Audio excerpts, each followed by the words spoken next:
भारत और अफगानिस्तान के बीच बहुत ही स्ट्रॉन्ग हिस्टोरिकल और कल्चरल रिलेशन रहे हैं। भारत अफगान रिश्तों की कहानी सिंधु घाटी सभ्यता, इंडस वैली सिविलाइजेशन के समय से जुड़ी हुई है। मौर्य साम्राज्य ने यहाँ बौद्ध धर्म स्थापित किया था, पर फिर 7th सेंचुरी में अफगानिस्तान में इस्लाम की एंट्री हुई और तब से लेकर आज तक अफगानिस्तान में शांति शब्द ही खत्म हो गया। 7th सेंचुरी के बाद से न जाने कितने इस्लामिक इन्वेडर्स ने अफगानिस्तान पे कब्जा किया, फिर अंग्रेजों ने कब्जा किया, फिर जब अंग्रेजों से आज़ादी मिली उसके कुछ साल बाद ही अफगानिस्तान में सिविल वॉर हो गई। सिविल वॉर के बाद कुछ साल ठीक बीते, फिर उसके बाद सोवियत के साथ लड़ाई हो गई। सोवियत गए तो अफगानिस्तान में फिर से सिविल वॉर शुरू हो गई। फिर तालिबान पावर में आ गए, अफगानिस्तान आतंकवादियों का घर बन गया।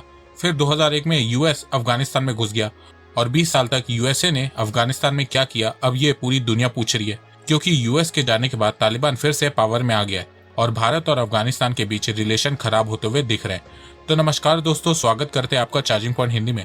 दोस्तों, आज की इस वीडियो में हम बात करेंगे भारत अफगानिस्तान के रिलेशन के बारे में और साथ में जानेंगे कि क्या भारत तालिबान पे भरोसा कर सकता है या नहीं। तो जुड़े रहिए आप इस वीडियो के साथ। दोस्तों, मैं ऐसे ही एजुकेशनल टॉपिक पे बात करता हूँ, तो अगर आपको मेरा काम पसंद आता है तो अब आप मुझे सपोर्ट कर सकते हैं पेट्रियन और यूट्यूब में ज्वाइन बटन के थ्रू। और अब आप मुझे फेसबुक, इंस्टाग्राम, ट्विटर में भी फॉलो कर सकते हैं और मेरी वीडियोस को वहां पे भी शेयर कर सकते हैं। दोस्तों, अगर आपको एडवांस MS एक्सेल सीखना है तो मैं आपको 1475 रुपए का कोर्स फ्री में दे सकता हूँ। और अगर आपको financial market, share market, mutual fund के बारे में जानना है तो मैं आपको 4720 रुपए का कोर्स फ्री में दे सकता हूँ। दोनों कोर्सेज की लिंक डिस्क्रिप्शन में दी गई है। भारत और अफगानिस्तान के बीच दोस्ती की शुरुआत होती है साल 1950 में।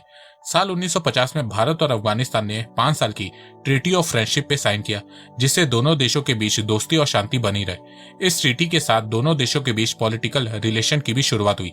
फिर उसके बाद 1973 को भारत ने रिपब्लिक ऑफ अफगानिस्तान को रिकॉग्नाइज किया।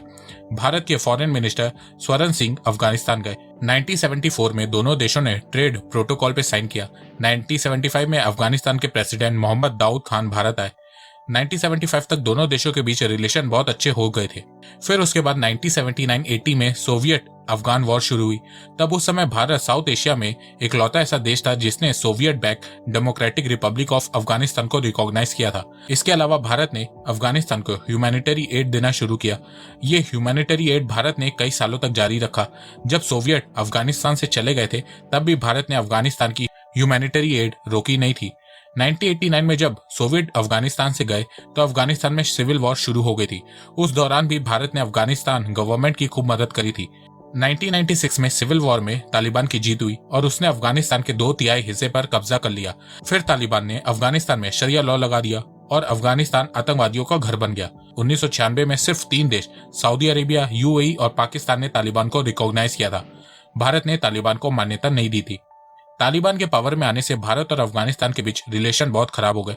1999 में भारत के प्लेन IC-814 को हाईजैक करके अफगानिस्तान के कांधार ले जाया गया। अपने लोगों को बचाने के लिए भारत सरकार को ग्लोबल टेररिस्ट मसूद अजहर को छोड़ना पड़ा। फिर उसके बाद 1999 में Bharat anti Taliban northern alliance का की सपोर्टर बन गया। फिर उसके बाद 9/11 हुआ। ओसामा बिन लादेन को पकड़ने के लिए अमेरिका ने अफगानिस्तान में वॉर ऑन टेरर की लड़ाई शुरू की। 2001 में यूएस ने तालिबान को अफगानिस्तान की सत्ता से बाहर किया और एक डेमोक्रेटिक गवर्नमेंट इस्टेब्लिश की। अफगानिस्तान में दोबारा से गवर्नमेंट आने से भारत के रिलेशन अफगानिस्तान के साथ अच्छे होने लगे। भारत ने दोबारा से अफगानिस्तान को ह्यूमैनिटरी एड देना शुरू किया। साल 2005 में भारत ने सार्क समिट में एक प्रपोजल रखा कि सार्क ग्रुप में अफगानिस्तान को भी मेंबर बनाना चाहिए। साल 2007 में अफगानिस्तान को सार्क ग्रुप का मेंबर भी बना दिया गया। इसके अलावा भारत ने अफगानिस्तान में स्कूल्स और यूनिवर्सिटी बनाई जिससे अफगानिस्तान में बच्चे पढ़ सके।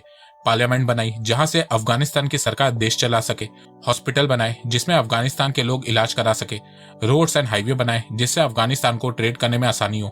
डैम्स बनाए, पावर स्टेशन बनाए जिससे अफगानिस्तान के लोगों को इलेक्ट्रिसिटी मिल सके। अफगानिस्तान के बच्चों को स्कॉलरशिप दी जिससे वो भारत में आके पढ़ सके। लगभग 16,000 से ज्यादा अफगानी स्टूडेंट भारत में पढ़ते हैं। भारत ने पिछले 20 सालों में अफगानिस्तान में 3 से 4 बिलियन डॉलर इन्वेस्ट किया है बिना रिटर्न की उम्मीद किए। भारत ने अब तक अफगानिस्तान को $750 मिलियन से ज्यादा की ह्यूमैनिटरी एड भी दी है। 2011 में भारत ने अफगानिस्तान को 2.5 लाख टन गेहूं दिया था।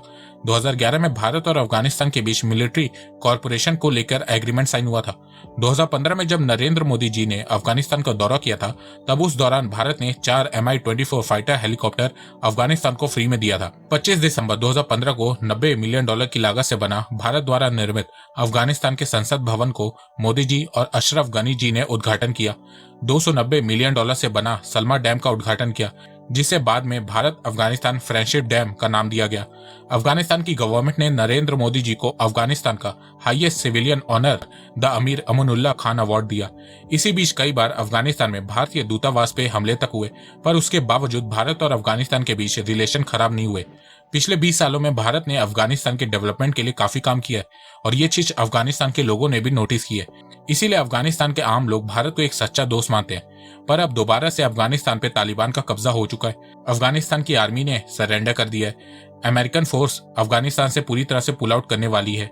शायद हो सकता है कि जब आप ये वीडियो देख रहे हो तब तक अमेरिकन फोर्स पुल आउट कर चुकी हो। अफगानिस्तान के प्रेसिडेंट अशरफ गनी अफगानिस्तान से भाग गए हैं। तालिबान ने अफगानिस्तान का नाम और फ्लैग तक चेंज कर दिया है। तालिबान के दोबारा पावर में आने से अफगानिस्तान के आम लोग बिल्कुल भी खुश नहीं है। काबुल एयरपोर्ट से जो इमेजेस और वीडियो देखने को मिल रही है, उससे एक बात साफ समझ में आ रही है कि अफगानिस्तान के आम लोग तालिबान को सपोर्ट नहीं करते हैं। So would you believe in the democratic vote though? So would people be allowed to vote in women politicians?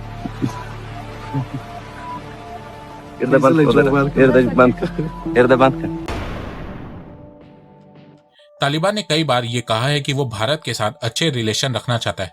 Bharat ने जो dams, roads, highway, school, universities Afghanistan में बनाए हैं, उनको तालिबान नुकसान नहीं पहुंचाएगा। पर भारत तालिबान पे बिल्कुल भी भरोसा नहीं करता है। वो इसलिए क्योंकि भारत और तालिबान के बीच रिलेशन कभी बने ही नहीं है। भारत ने कभी भी तालिबान को सपोर्ट नहीं किया है। अफगानिस्तान को लेकर भारत की एक ही पॉलिसी रही है कि वहां पे डेमोक्रेसी बनी रहे, पीस मेंटेन रहे, लोग अपने हिसाब से अफगानिस्तान का प्रेसिडेंट चुने, अफगानिस्तान में डेवलपमेंट हो, टेररिज्म खत्म हो। पर यह चीज तालिबान को पसंद नहीं है। वो अफगानिस्तान में अपना एक छत्र राज चाहता है। तालिबान अफगानिस्तान में शरिया लॉ के थ्रू रूल करना चाहता है। तालिबान को डेवलपमेंट से कोई लेना देना नहीं है। वो सिर्फ ओपियम, ड्रग्स का धंधा करके देश चलाना चाहता है। भारत और तालिबान के ख्याल ही बिल्कुल अपोजिट है। इसीलिए तालिबान का हमेशा से भारत के प्रति एक नेगेटिव एटीट्यूड रहा है। वहीं भारत तालिबान को एक टेरर ग्रुप मानता है। प्रेजेंट में भी हमें यही देखने को मिल रहा है। तालिबान ने खुले तौर पे भारत को कहा है कि वो अशरफ गनी की सरकार को सपोर्ट ना करे, इंडियन आर्मी अफगानिस्तान में ना आए। फ्यूचर में आपको अफगानिस्तान और भारत के बीच रिश्ते बहुत ज्यादा खराब होते हुए दिखेंगे और इसका असर आपको कश्मीर में भी देखने को मिलेगा। वो इसलिए क्योंकि पाकिस्तान खुले तौर पे तालिबान को सपोर्ट करता है। तालिबान को बनाया ही यूएस और पाकिस्तान ने। तो अब तालिबान के दोबारा से पावर में आने से कश्मीर में टेरर अटैक्स फिर से शुरू हो सकते हैं। हम मुजाहिदीन लाए पूरी दुनिया से, हमने तालिबान को ट्रेन किया, उन्हें वेपन्स दिए, उनको अंदर भेजा, वो हमारे हीरो थे। Pakistani army, ISI trained Al-Qaeda and all these groups to fight in Afghanistan. Article 370 हटने के बाद कश्मीर में शांति बनी हुई है और ये चीज पाकिस्तान को पसंद नहीं आ रही है। तो कश्मीर इशू में पाकिस्तान तालिबान की हेल्प लेगा और कश्मीर में फिर से टेरर अटैक करवाएगा। वो इसलिए क्योंकि इमरान खान के पास अब कुछ करने को बचा ही नहीं है। उनके टेन्योर में कश्मीर से आर्टिकल 370 हट गया, इमरान खान कुछ नहीं कर पाए। इसके अलावा पाकिस्तान के आर्थिक हालात को भी वो सुधार नहीं पाए। तो अपनी खामियों को छुपाने के लिए वो तालिबान की मदद जरूर से लेंगे, क्योंकि पाकिस्तान में इलेक्शन भी नजदीक आ रहे हैं और इलेक्शन के समय कश्मीर मुद्दा पाकिस्तान में उठता ही है। पर इमरान खान शायद ये भूल चुके हैं कि पाकिस्तान में भी एक तालिबान है, तहरीक-ए-तालिबान। उसकी भी वही सेम डिमांड है जो तालिबान की अफगानिस्तान में। तहरीक-ए-तालिबान भी पाकिस्तान में शरिया लॉ लाना चाहती है। तो ऐसा ना हो जाए कि पड़ोसी का घर जलाते जलाते इमरान खान अपना घर जला ले, क्योंकि पाकिस्तान खुद कहता है कि जो मुजाहिदीन उसने ट्रेन किए थे, उन लोगों ने भी पाकिस्तान में कई बार टेरर अटैक किए। और वैसे भी तालिबान किसी का सगा नहीं है, इतिहास उठा के देख लो। और रही बात भारत की, तो तालिबान के लिए ये दोनों ही काफी हैं। अगर इस बार तालिबान ने कुछ किया तो उसे अच्छी वाली मार पड़ेगी। इसके अलावा यूएस की इंटेलिजेंस रिपोर्ट में यह बताया गया है कि आने वाले 5 सालों में भारत और पाकिस्तान के बीच एक लार्ज स्केल वॉर हो सकती है और उसकी मेन वजह तालिबान होगी। तो आने वाले 2-3 साल साउथ एशिया रीजन के लिए बहुत ही सेंसिटिव होने वाले हैं। तो दोस्तों, मुझे लगता है कि अब आपको सब समझ में आ गया होगा। तो अगर आपको ये वीडियो पसंद आए तो आप इस वीडियो को लाइक कीजिए और अब आप मुझे सपोर्ट भी कर सकते हैं पेट्रियन और यूट्यूब में ज्वाइन बटन के थ्रू। एक बात मैं कहना चाहता हूँ, आप जितनी मेरी वीडियोस को शेयर करेंगे उतनी ही रीच मेरी बढ़ेगी और उतने ही लोग मेरे से जुड़ेंगे। तो वीडियो को शेयर करना, चैनल को सब्सक्राइब करना बिल्कुल भी मत भूलिएगा। मैं ऐसे ही एजुकेशनल वीडियोस लाता रहूंगा आप लोगों के लिए। तो अभी तक के लिए बस इतना ही। धन्यवाद। जय हिंद, जय भारत।